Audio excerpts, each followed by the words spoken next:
Hello दोस्तों, नमस्कार। और आज के वीडियो में आपका स्वागत है। आज जो हम पढ़ने वाले हैं वो है हमारा चैप्टर जो कि है एनिमल क्लासिफिकेशन, और इसी का यहाँ पे आज पार्ट 3 चल रहा है।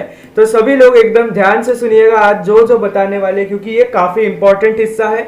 एग्जाम में मेनली क्वेश्चंस यही से आते हैं, तो आपको यहाँ पे एकदम कॉन्सेंट्रेट करके ध्यान से सुनना है। ओके, एकदम ध्यान से हर एक चीज को समझ के लेना है, क्योंकि इस यू कैन से इस चैप्टर में रटने जैसा ऑलमोस्ट कुछ है ही नहीं। आपको सारी चीजें समझ में आ जाएंगी। ठीक है, तो देखिए आज के सेशन में हम पहले 4 फाइलम को कवर करने वाले हैं, या फिर प्लूरल में कह सकते हैं फाइला। एक है पॉरीफेरा, एक है निडारिया, एक है प्लैटीहेलमिंथस और एक है एशेलमिंथस। मैं एक और बार बोल रहा हूं, नाम इनके आपको अभी तक याद हो जाने चाहिए। अगर नहीं हुए हैं याद तो यार याद कर लो, नहीं तो फिर इसके बाद आपको काफी प्रॉब्लम आने वाली है। Okay, so let's start with the first phylum Porifera. अब ये जो पॉरीफेरा होता है ना, इसके अंदर काफी सारे ऐसे पॉइंट्स हैं जो सिर्फ इस पे ही लागू होते हैं। ठीक है, अब देखिएगा, अभी मैं बताऊंगा आपको। देखिए, these animals are with the simplest body plan and are called as sponges. इनको हम स्पॉन्जेस बुलाते हैं क्योंकि ये स्पॉन्ज जैसे दिखते हैं। Okay, as you can see over here, आपने स्पॉन्ज देखा है? स्पॉन्ज में क्या होता है? उसके पास छोटे छोटे होल्स होते हैं, छोटे छोटे होल्स। इसी की तरीके से इनके अंदर भी छोटे छोटे होल्स होते हैं। They bear numerous pores. Pores मतलब वो छोटे छोटे holes on their body. Those pores are called as ostia and oscula. Okay, अब ध्यान से सुनिएगा मेरी बात, मैं क्या बता रहा हूं। जो उसकी बॉडी पर रेगुलर हमें नीचे जो होल्स दिखते हैं, इनको हम कहते हैं ऑस्टिया, और जो ऊपर उसके सर पर हमें जो होल्स दिखते हैं, खड्डे खड्डे, उसको हम कहते हैं oscula. Single osculum, plural oscula. Correct, जैसे हम फाइलम को फाइला कहते हैं, वैसे ऑस्क्यूलम को ऑस्क्यूला कह सकते हैं। Now these are the aquatic animals. अब देखिए, ये एक्वेटिक है, ये पानी में ही रहते हैं, ये जमीन पे नहीं पाए जाते हैं। कौन से? Kingdom Porifera. याद रखना, most of them are marine and few are fresh water dwellers. Marine का मतलब होता है जो कि ओशंस में रहते हैं, खारे पानी में रहते हैं, नमक वाले पानी में, हमारे ओशंस में या सीज में। लेकिन कुछ क्या है, फ्रेश वाटर में भी रहते हैं, जैसे कि हमारे लेक, रिवर, पॉन्ड। इसमें कैसा वाटर होता है? साफ पानी, फ्रेश वाटर। साफ से मेरा मतलब है जिसमें नमक ना हो।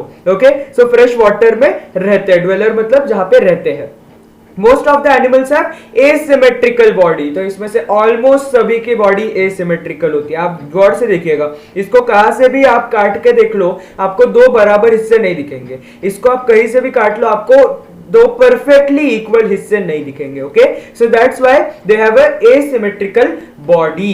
These animals have special types of cells called collar cells, या फिर कोलार सेल्स, या फिर कॉलर सेल्स। भाई इसके बहुत सारे प्रोनाउंसिएशंस है, आपको जो अच्छा लगता है करो, लेकिन मैं इसको कोलर बुलाऊंगा। तो इनके पास कोलर सेल्स नाम के सेल्स होते हैं। ये आप ध्यान से देखिएगा, ये जो छोटे से सेल्स है ना, मैं आपको एक्स्ट्रा भी डायग्राम्स दिखाऊंगा, मेरे पास है। देखिए, ये हमारे पास जो ये बड़ा वाला डायग्राम आपको दिख रहा है, this is a collar cell.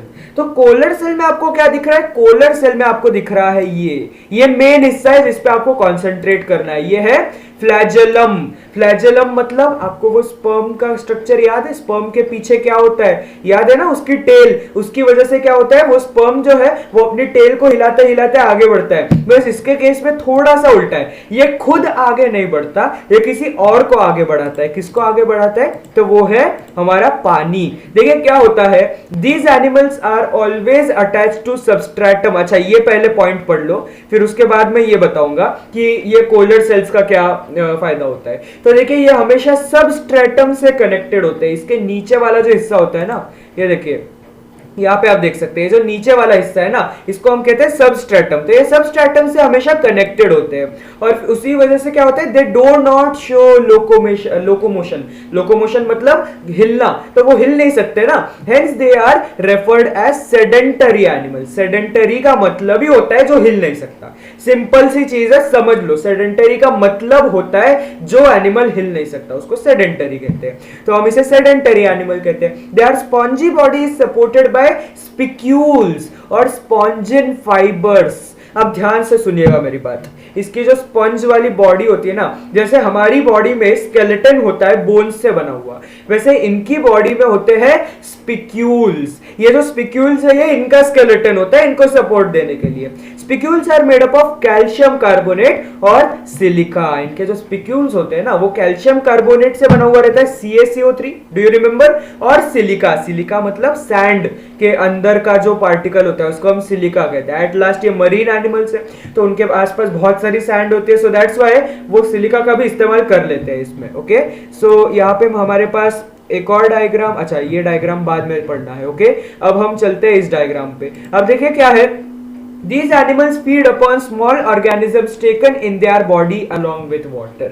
ये क्या करते हैं ना, इनके जो छोटे छोटे पोर्स होते हैं ना उसके अंदर से वो पानी अंदर लेते हैं, और पानी के साथ साथ ये स्पोर्स थोड़े से बड़े होते हैं, मतलब ऐसा नहीं है कि एकदम छोटे हैं, वो थोड़े से बड़े होते हैं और उसके अंदर से ऑर्गेनिजम्स, छोटे छोटे ऑर्गेनिजम्स भी अंदर आ जाते हैं। ये क्या करते हैं, जो छोटे ऑर्गेनिजम्स अंदर आ गए उसको खा लेते हैं, और जो पानी ये अंदर खींचते हैं उस पानी को वो किससे खींचते हैं, ऑस्टिया से अंदर खींचते हैं और फिर ऑस्क्यूला से वो बाहर छोड़ते हैं। ओके, और ये जो पानी ऊपर पहुंच रहा है ना, देखिए आप यहाँ पे इस डायग्राम में देख सकते हैं, पानी यहां से अंदर गया, यहां से अंदर गया, यहां से अंदर गया, ये है हमारे ऑक्टिया, करेक्ट, और ये है हमारा ऑस्क्यूलम, और इस ऑस्क्यूलम से पानी को ये क्या करते हैं, बाहर छोड़ते हैं। समझ में आई बात। और ये पानी ऊपर कैसे गया, क्योंकि ये जो फ्लैजेलम है ये हमेशा ऐसे ऐसे ऐसे ऐसे हिलता रहता है, तो पानी आया, पानी और ऊपर चला गया। It is like you know कोई तो भी पास कर रहा है, नेक्स्ट इसको पास कर रहा है, it is like that. Okay, सो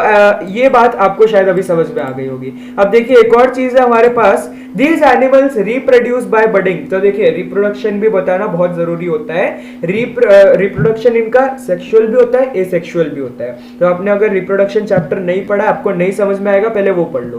तो देखिए बडिंग से तो ये रिप्रोड्यूस कर सकते हैं, जो कि एक एसेक्सुअल मेथड होता है। सेक्सुअल मेथड से भी कर सकते हैं, वो भी मैं अभी बताऊंगा डायग्राम से। और उनके पास रीजनरेशन करने की भी गुड एबिलिटी, अच्छी एबिलिटी होती है। जरा देख लीजिएगा अगर आपको ये सब के क्या कहते हैं मीनिंग्स याद नहीं है तो। अगर आप देखें यहाँ पे ये साइकॉन का डायग्राम है, साइकॉन is a type of A sponge, तो इसके अंदर हमें सेक्सुअल रिप्रोडक्शन देखने को मिलता है। देखिए यहाँ पे क्या होता है, ये क्या करता है, यहाँ पे एक होता है हमारा एक होता है साइकॉन, मेल साइकॉन, और एक होता है फीमेल साइकॉन। अब ये क्या करता है, ये मेल साइकॉन अपने स्पर्म सेल्स को इस ऑस्टिया के थ्रू फीमेल के अंदर पहुंचाता है। ओके, और ये जो स्पर्म सेल है वो एग सेल के साथ मिलते हैं, यहाँ पे फर्टिलाइजेशन हुआ, उससे बना यहाँ पे लार्वा, और फिर लार्वा बन के एक बड़ा सा अभी वो डेवलप हो रहा है, उसका एम्ब्रियो बना, और उसके बाद ये जो है बाहर आता है। फ्री स्विमिंग लार्वा है वो, क्योंकि वो स्विम कर पा रहा है, और फिर वो ग्रो होने के बाद न्यू स्पंज बना देता है। समझ में आई बात। इस तरीके से इसके अंदर सेक्सुअल रिप्रोडक्शन हो सकता है। और अगर हम एसेक्सुअल की बात करें, बडिंग की बात करें, तो आपको पता है बडिंग कैसे होती है। पहले तो आउट ग्रोथ होगी बेस पे, इस तरीके से एक आउट ग्रोथ होगी। फिर क्या होगा, ये जो आउट ग्रोथ है जिसे हम बड कहते हैं, ये ग्रो ना कंटिन्यू करेगा। उसके बाद ये क्या होगा, या तो ये अटैच्ड होगा या तो ये निकल जाएगा। ठीक है, यहाँ पे दो चीजें हो सकती है, या तो ये अटैच्ड होकर यहीं पे ग्रो होने लगेगा, एक और स्पॉन्ज बनाएगा, या तो यहाँ से ब्रेक होकर ऐसे साइड में जाके फिर ये अपना ग्रो होगा। ठीक है, तो ऐसी दो पॉसिबिलिटीज रहती है इसकी बडिंग में। समझ में आ गई बात आपको। और यहाँ पे अगर आपको एग्जांपल्स देखने हैं तो एग्जांपल्स होते हैं स्पॉन्जिला, यूस्पॉन्जिया। अच्छा अब ध्यान से सुनिएगा, एग्जांपल्स बहुत इंपॉर्टेंट होते हैं वैसे। दीज एनिमल्स, अच्छा ये हो गया एग्जांपल्स में। देखिए साइकॉन तो सबसे कॉमन एग्जांपल है। जैसे मैं पॉरीफेरा का नाम लूं तो स्पंज का नाम याद आना चाहिए, और स्पंज का नाम लूं तो साइकॉन का नाम याद आना चाहिए, बस इतनी चीज है। साइकॉन यहाँ पे सबसे अच्छा एग्जाम्पल हमें देखने को मिलता है। फिर हमें देखने को मिलता है यूस्पॉन्जिया, ये है यूस्पॉन्जिया, आपको यहाँ पे फोटो दिख रहा है, ये वाला, ये है यूस्पॉन्जिया। और यूस्पॉन्जिया को हम बाथ स्पंज भी कहते हैं। बाथ स्पंज क्यों, क्योंकि आजकल हमारे पास नहाने के लिए आर्टिफिशियल स्पंज आ चुके हैं, लेकिन पहले ये जो यूस्पॉन्जिया था लिटरली इसको ही निकाल कर इससे ही नहाया जाता था। एंड नो डाउट ये एक अच्छा तरीका भी था, because it was eco friendly. You can see over here, यहाँ पे आपको दिया भी हुआ टेक्स्ट बुक में, डू यू नो में, बाथ स्पंज। ये होता है ब्लैक कलर्ड होता है ज्यादातर, लेकिन कभी कभी इसका कलर थोड़ा सा ब्राउनिश भी होता है। समवॉट राउंड शेप्ड होता है ये कुछ इस तरीके का। Its body is mainly made up of fibers of a protein spongin, and due to this they have good water holding capacity. तो क्या होता है, इसकी जो बॉडी है स्पॉन्जिन नाम के एक प्रोटीन से बनी हुई होती है, और इसी प्रोटीन की वजह से क्या होता है, वो उसके अंदर पानी पकड़ के रख सकता है। तो इसीलिए यहाँ पे क्या होता है, it was used for bathing during old days. तो पुराने जमाने में इसको बाथ लेने के लिए, बेदिंग के लिए इस्तेमाल किया जाता था।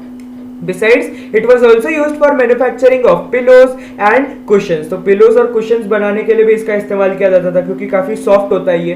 These were also used as wetting material for sticking postal lamps and counting the currency notes. तो अब ये काफी सारे आपको यहाँ पे uses मिल चुके हैं, अगर किसी ने पूछ लिया तो आप फटाक से बता सकते हो।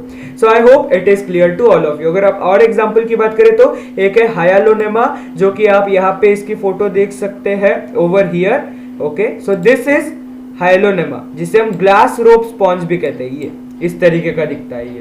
और आपको टेक्स्ट बुक में एक और एग्जांपल दिया हुआ है, जो कि है यूप्लेक्टेला। ओके, यूप्लेक्टेला, यहाँ पे आप देख सकते हैं, this is also type of sponge. ये भी साइकॉन जैसा कुछ कुछ दिखता है, यूप्लेक्टेला। ओके, इसके नाम कम से कम 2-3 एग्जांपल आपको याद रखने हर एक फाइलम के। ठीक है, तो नेक्स्ट हम फाइलम पे बढ़ते हैं, जो कि है सिलेंटेरेटा या फिर निडारिया। मैंने इसका नाम बताया हुआ है, निडारिया या निडारिया नहीं होता है, निडारिया होता है। तो देखिए, ये याद रखना है आपको। अब देखिए, इसका अगर हम एग्जांपल देखें, जब भी मैं निडारिया की बात करूं, आपके दिमाग में हाइड्रा आना चाहिए। हाइड्रा के बारे में आपने सुना हुआ है, राइट? लाइफ प्रोसेसेस 2 में हमने पढ़ा हुआ है हाइड्रा के बारे में। तो ध्यान से सुनिएगा मैं क्या बोल रहा हूं। Body of these animals is cylindrical और अम्ब्रेला लाइक। तो या तो ये सिलेंड्रिकल होती है या तो ये अम्ब्रेला लाइक होती है। अब देखिए, मैं इसके फोटोज भी दिखाऊंगा, पहले नाम सुन लो। If it is cylindrical, it is called as polyp, and if it is umbrella-like, it is called medusa. दोनों नाम बहुत इंपॉर्टेंट है, याद रखना, हमेशा याद रखना। ठीक है, कि अगर वो बॉडी सिलेंड्रिकल हुई तो उसको हम पॉलिप कहेंगे, और अगर वो अम्ब्रेला लाइक हुई तो उसको हम मेड्यूसा कहेंगे। समझ में आई बात? समझ में आया? चलिए, यहाँ पे आप देख सकते हैं, यहाँ पे आप देख सकते हैं, ये है पॉलिप और ये है मेड्यूसा। अब मैं बताता हूं मेड्यूसा का एक इंटरेस्टिंग फैक्ट। तो इसका नाम ऐसे पड़ा था कि एक ग्रीक गॉडेस थी जिनका नाम था मेड्यूसा, और उनके जो सर पे बाल की जगह स्नेक्स थे। Okay, so you can see over here, उनके बाल नहीं थे, उनके स्नेक्स थे। ठीक है, तो उनके जो स्नेक्स थे ना, वो जो स्नेक्स थे ना, वो बहुत ही पॉइजनस हुआ करते थे। कोई भी उनके पास आया कि उसको वो सांप पट से काट लेता था। और यहाँ पे भी आप देख सकते हैं, ये कुछ इसी तरीके का दिख रहा है, टेंटेकल्स है, और ये बहुत पॉइजनस होते हैं। ठीक है, वैसे हाइड्रा का तो शायद पॉइजनस नहीं होता है आई थिंक, लेकिन अगर आप जेलीफिश के बारे में बात करें तो जेलीफिश के टेंटिकल्स बहुत पॉइजनस होते हैं। So that's why they are known as medusa, Greek goddess के नाम पर। ओके, अब देखिए, मैं आपको क्या क्या बता रहा हूं, ध्यान से सुनिएगा। Most of these animals are marine, ज्यादा से ज्यादा इसमें से मराइन है, पानी में रहते हैं। Only few are fresh water dwellers, बहुत ही कम है जो कि फ्रेश वाटर में रहते हैं, लेक्स में, रिवर्स में, पॉन्ड्स में। Body of these animals is radially symmetrical and diploblastic.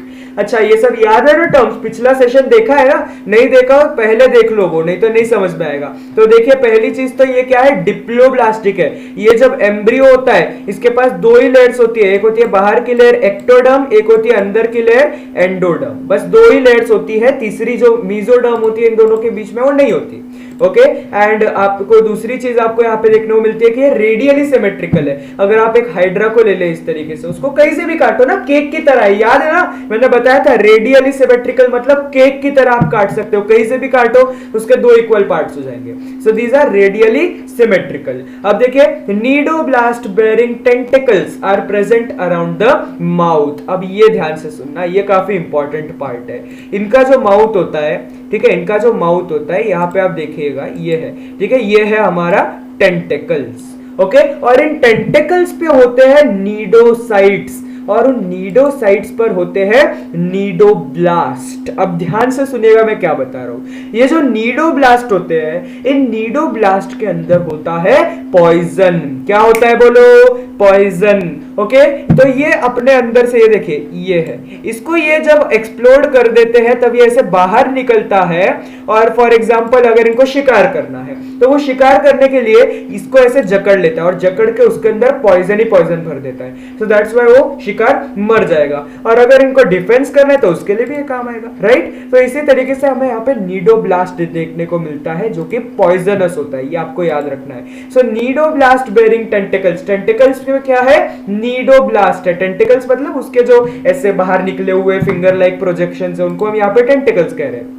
Now, tentacles are useful for capturing the prey, whereas nidoblast inject the toxin. Toxin मतलब ही जहर, poison in the body of prey. तो क्या होता है? Tentacles पकड़ने के लिए और जो नीडोब्लास्ट है वो उसके अंदर जहर घोलने के लिए। Those are useful for protection to defense के लिए भी इस्तेमाल किया जा सकता है। अब इसके एग्जाम्पल देखें तो हमारे पास एग्जाम्पल आते हैं निडारिया के, जेलीफिश, कोरल। अच्छा, जेलीफिश का मतलब आप सभी ने सुना होगा जेलीफिश के बारे में, तो ये तो मुझे लगता है एक्सप्लेन करने की बात नहीं। कोरल का मतलब होता है, आपने ऑस्ट्रेलिया के ग्रेट बैरियर रीफ के बारे में सुना है? अच्छा वो छोड़िए, लक्षद्वीप के कोरल आइलैंड्स के बारे में सुना है? वहां पे क्या होता है, ये कुछ इस तरीके के बहुत सारे क्या कहते हैं, सी लिविंग ये क्रीचर्स होते हैं। Okay, there is a great biodiversity in the aquatic life. Okay, so those are known as corals. Okay, तो ये कोरल जो है ना वो भी निडारिया के ही होते हैं। फिर उसके बाद अगर आप एडेम्सिया की बात करो, एडेम्सिया मतलब सी एनिमोन, ये आप देख सकते हैं कुछ इस तरीके का, बहुत सुंदर दिखता है ये, लेकिन उतने ही खतरनाक भी होते हैं। ठीक है, उसके बाद हाइड्रा की बात करें, बहुत इंपॉर्टेंट एग्जांपल। और बात करें तो फिजेलिया। अब ये जो फिजेलिया है ना, इसको हम पोर्चुगीज मैन ऑफ वॉर कहते हैं। क्यों? ये देखिए, ये फिजेलिया देखने में कितना सुंदर है ना, ध्यान से देखिए कितना सुंदर है, लेकिन जितना ये सुंदर दिखता है उतना ही खतरनाक है, क्योंकि इसके ये जो ऊपर है ना, ऊपर आपको एक इंटरेस्टिंग चीज दिखेगी। ये जो ऊपर है ना, ये इसका है बलून लाइक स्ट्रक्चर, जिसकी वजह से फ्लोट कर पाता है पानी पे। और इसके नीचे इतने टेंटिकल्स है, ये आपको जहर से भर भर के मार देंगे। तो इसीलिए ये काफी डेंजरस भी होता है और साथ ही साथ बहुत ब्यूटीफुल भी दिखता है, राइट? तो हमने फिजेलिया की बात की, पोर्चुगीज मैन ऑफ वॉर इसीलिए कहते हैं क्योंकि ये बहुत ज्यादा खतरनाक होता है, बहुत ज्यादा। ओके, और ऑरेलिया का मतलब ही जेलीफिश होता है। समझ में आ गई बात आपको? यहाँ पे भी आप कोरल का एक फोटो देख सकते हैं। ओके, और ये सी एनिमोन का एक और फोटो है, ये कुछ इस तरीके का दिखता है एक्चुअली में। ओके, मैंने आपको उसको ऊपर से दिखाया, ये पूरा का पूरा उसका स्ट्रक्चर है। अब आगे बढ़ते हैं नेक्स्ट फाइलम पे, जो कि है प्लैटिहेलमिंथस। और यार समझ में आ रहा हो तो लाइक करो फटाफट। चलो, तो प्लैटिहेलमिंथस में क्या होता है? Body of these animals is slender and flat like a leaf और स्ट्रिप। अब देखिए, जैसे ही मैं प्लैटिहेलमिंथस कहूं, आपको याद आना चाहिए प्लेनेरिया के बारे में। मैंने पिछले सेशन में भी बोला था, कैसा रहता है ये? चपटा रहता है, फ्लैट रहता है, बस इतना ही याद रखना है। तो दीज आर फ्लैट वर्म्स। क्या होते हैं बोलो? Flat worms. ये फ्लैट होते हैं एकदम। Most of these animals are endoparasite. अब देखिए, एंडोपैरासाइट का मतलब ये होता है, एंडो मतलब अंदर, पैरासाइट मतलब कि अपने न्यूट्रिशन के लिए, अपने खाने के लिए किसी और पे डिपेंड होना। तो एंडोपैरासाइट का मतलब ये होता है कि ये जो कीड़े होते हैं ना, इसमें से ज्यादातर की बात कर रहा हूं मैं, ये क्या करते हैं? ये किसी के तो किसी और एनिमल के बॉडी के अंदर घुसकर, किसी की तो बॉडी के अंदर घुसकर उसकी बॉडी का न्यूट्रिशन खींचते हैं। ठीक है, ये बहुत ही खतरनाक भी हो सकते हैं, लेकिन हाँ, हमारा प्लेनेरिया अच्छा बच्चा है। He is free living. Free living का मतलब वो बाहर ही रहता है आराम से अपना, एंड एक्वेटिक भी हो सकते हैं कि वो पानी में भी रह रहे हैं। ओके, समझ में आ गई बात? अब देखिए, एंडोपैरासाइट्स की बात करें ना, टेपवर्म बहुत ही खतरनाक होता है। ये आपके पेट में मिल गया ना, बाप रे बाप, मतलब हालत खराब। ये आपके ऐसे इंटेस्टाइन में घुसकर इंटेस्टाइन का पूरा खून चूसने लगता है। ओके, अब और आगे बढ़ते हैं, हमें एक और चीज देखनी है, bodies acoelomate and bilaterally symmetrical. तो मैंने आपको कल प्लेनेरिया का डायग्राम दिखाया था। प्लेनेरिया के डायग्राम में आपको क्या दिखा था? एसिलोमेट है, इसमें सीलोम दिखता ही नहीं है। ठीक है, इसमें सीलोम दिखता ही नहीं है। अगर आपको मैं अभी के अभी दिखा हुआ डायग्राम, ये देखिए, यहाँ पे मैंने यहाँ पे प्लेनेरिया का डायग्राम लिया, तो एक्टोडर्म, एंडोडर्म, मेसोडर्म, बीच में कहीं पे जगह ही नहीं है, कैविटी ही नहीं है, तो इसे हम एसिलोमेट कहेंगे क्योंकि इसमें सीलोम ही नहीं मिलता। और क्या है हमारे पास, और है बायलैटरली सिमेट्रिकल। भाई बायलैटरली मतलब दो हिस्से कर सकते हैं ना इस तरीके से, सिर्फ एक ही तरीके से दो हिस्से इसके हो सकते हैं, ऐसे काटू तो हो जाएगा, लेकिन साइड से वगैरह नहीं होगा ये। ओके, समझ में आ गई बात। इसको हम कहते हैं बायलैटरल सिमेट्री, जैसा कि आपको याद होगा। Next is these are triploblastic, that is their body is made up of 3 germ layers, endoderm, ectoderm and mesoderm. तो यहाँ पे क्या है आपको याद है ट्रिप्लोब्लास्टिक क्या होता है? मुझे लगता है आप लोगों को अभी याद होगा, ये है हमारा अच्छा ये तो हम नेक्स्ट फाइलम पे पहुंच गए। अच्छा, ट्रिप्लोब्लास्टिक याद है ना सभी को? अब अभी अभी हमने देखा कि ये एसिलोमेट है, हमने अभी अभी प्लेनेरिया का डायग्राम देखा था ना, उसमें हमें एक्टोडर्म, एंडोडर्म, मीजोडर्म तीनों दिखे, इसलिए तीन है इसलिए हम इसे ट्रिप्लोब्लास्टिक कहते हैं। याद है ना क्या होता है ट्रिप्लोब्लास्टिक? अच्छा, और क्या दिया है? There body is made up of 3 germ layers, endoderm, ectoderm, mesoderm, मैंने अभी अभी वही बताया। दीज एनिमल्स आर हर्मैफ्रोडाइट, बहुत इंपॉर्टेंट पॉइंट है, इसको तो आप क्या कहते हैं 2-3 हाइलाइटर लेकर हाईलाइट कर लेना, मतलब ये बहुत इंपॉर्टेंट चीज है, ये बहुत इंपॉर्टेंट वर्ड है, ये वर्ड को आपको स्पेसिफिकली मेंशन जरूर करना है अपने आंसर में, हर्माफ्रोडाइट। अब ये हर्माफ्रोडाइट क्या होता है? हर्माफ्रोडाइट मतलब अगर तुम्हारी एक ही बॉडी में मेल और फीमेल दोनों रिप्रोडक्टिव सिस्टम मिल जाए तो उसको हम कहेंगे हर्माफ्रोडाइट। तो अगर मैं आपको प्लेनेरिया का रिप्रोडक्टिव सिस्टम दिखाऊं, यहाँ पे आप डायग्राम में देखिएगा, तो ये है प्लेनेरिया का रिप्रोडक्टिव सिस्टम। इसके अंदर आप क्या देख सकते हैं, जो ब्लू कलर में है ना वो सब कुछ है हमारे मेल रिप्रोडक्टिव सिस्टम, और जो पिंक कलर में वो सब है फीमेल रिप्रोडक्टिव सिस्टम। तो यहाँ पे आप देख सकते हैं ये है ओवरी और ये है टेस्टिस, ऐसे कई सारे ओवरीज कई सारे टेस्टिस होते हैं इसके पास। और देखिए क्या है इसके पास, ये जो है ना यहाँ पे इसका पेनिस होता है, okay this is it's penis, और यहाँ पे होता है इसका genital pour. Genital pour is like a vagina simply, okay. तो क्या होता है, ये इसके बॉडी के अंदर ही इसका रिप्रोडक्शन होता है। समझ में आई बात आपको? दोनों के दोनों जो रिप्रोडक्टिव सिस्टम्स है वो एक ही बॉडी में हमें मिल जाते हैं, इसलिए हम इसे हर्माफ्रोडाइट कहते हैं। अब एग्जांपल देखें तो planaria is the most common example. Liver fluke, अच्छा ये बड़ा खतरनाक होता है। यहाँ पे आप लिवर फ्लूक का यहाँ पे देख सकते हैं, ये जो लिवर फ्लूक है आपके लिवर में घुस जाता है और लिवर का खून चूसने लगता है, ओके। ये है ओरल सकर, मतलब अपने माउथ से वो सक कर लेता है आपका खून। टेप वर्म आपके इंटेस्टाइन वगैरह में घुस सकता है। These are the things. समझ में आई बात आपको? तो ये हो गए। अब देखिए सरप्राइजिंग इंफॉर्मेशन, हम थोड़े से कोरल रीफ के बारे में पढ़ लेते हैं, जो हमने अभी अभी हमारे पिछले फाइलम सिलेंटेराटा में देखा था। तो देखिए coral reefs are present in ocean, जैसा कि आपको बताया। These reefs are actually colonies of specific cnidarians. तो बहुत सारे निडेरियंस एक साथ आ जाते हैं तो उसको हम कहते हैं कोरल रीफ, और ये दिखने में बहुत सुंदर होता है भाई, सच में। आप जाके देखोगे ना, आपको लक्षद्वीप आइलैंड्स में मिलेगी, इंडिया में देखना है तो फॉरेन में देखना है, ऑस्ट्रेलिया की ग्रेट बैरियर रीफ बेस्ट मानी जाती है दुनिया में। A precious stone called coral that is povda and the coral powder that is pravala bhasma used in Ayurveda is derived from these reefs. तो इन्हीं रीफ्स में से हमें कोरल नाम का एक प्रेशियस स्टोन मिलता है, और उस कोरल नाम के उस स्टोन को ही कूट कर हम कोरल पाउडर बनाते हैं, इसको हम प्रवाल भस्म भी कहते हैं, और इसको आयुर्वेद में इस्तेमाल किया जाता है, okay.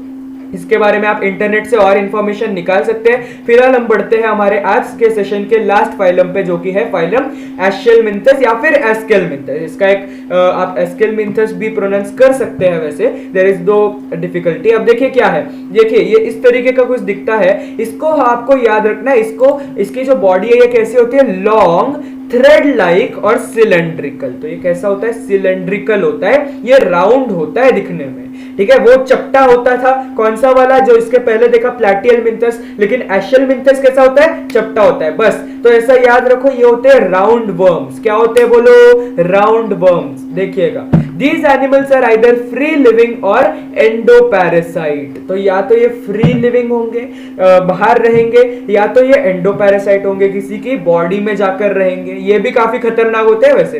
Free living animals are either aquatic और टेरेस्ट्रियल। तो जो फ्री लिविंग है, जो बाहर रह रहे, वो या तो एक्वेटिक हो सकते हैं, पानी में रह सकते हैं, या तो जमीन पर रह सकते हैं, जिसे हम टेरेस्ट्रियल कहते हैं। Body of these animals is triploblastic and pseudocoelomate.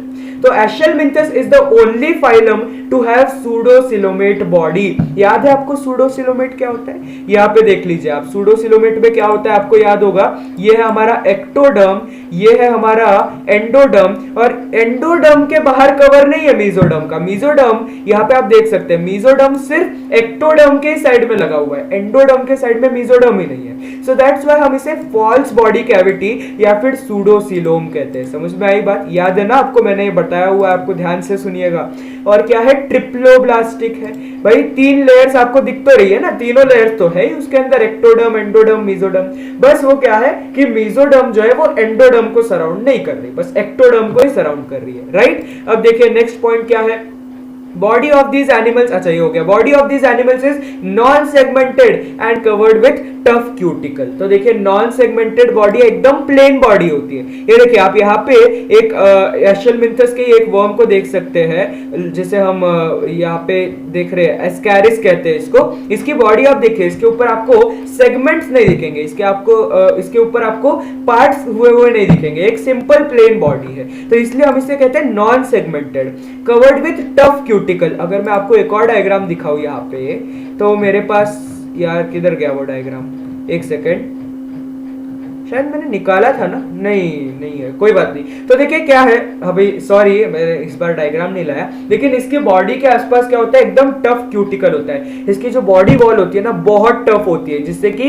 इसके ऊपर जल्दी से क्या हो ना सके, कोई भी हमला ना कर सके। These animals are unisexual, uni मतलब सिंगल, सेक्स मतलब जेंडर। तो यहाँ पे क्या है, एक बॉडी में एक जेंडर। और यहाँ पे हमेशा क्या होता है कि जो फीमेल है वो ज्यादा लंबी और ज्यादा मोटी होती है विद कंपैरिजन टू मेल, क्योंकि फीमेल की बॉडी में क्या होगा, एग होगा, तो एग के लिए हमें ज्यादा जगह चाहिए उसके प्रोसेसिंग वगैरह के लिए। सो दैट्स व्हाई फीमेल की बॉडी ज्यादा लंबी और ज्यादा मोटी होती है इन केस ऑफ एशेलमिंथस। तो एक एग्जांपल है एस्कैरिस इंटेस्टाइनल वर्म। अच्छा ये चीज बड़ी इंपॉर्टेंट है, आपके इंटेस्टाइन में घुसकर आपके इंटेस्टाइन में से ब्लड सक करता है ये एस्कैरिस।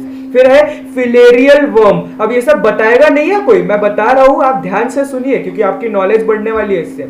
फिलेरियल वर्म, फिलेरिया, आपने फिलेरियासिस के बारे में नाम सुना है, फिलेरियासिस। अच्छा इसका एक और अल्टरनेटिव भी नाम देता हूं आपको, जिसको कहते हैं एलिफेंटियासिस।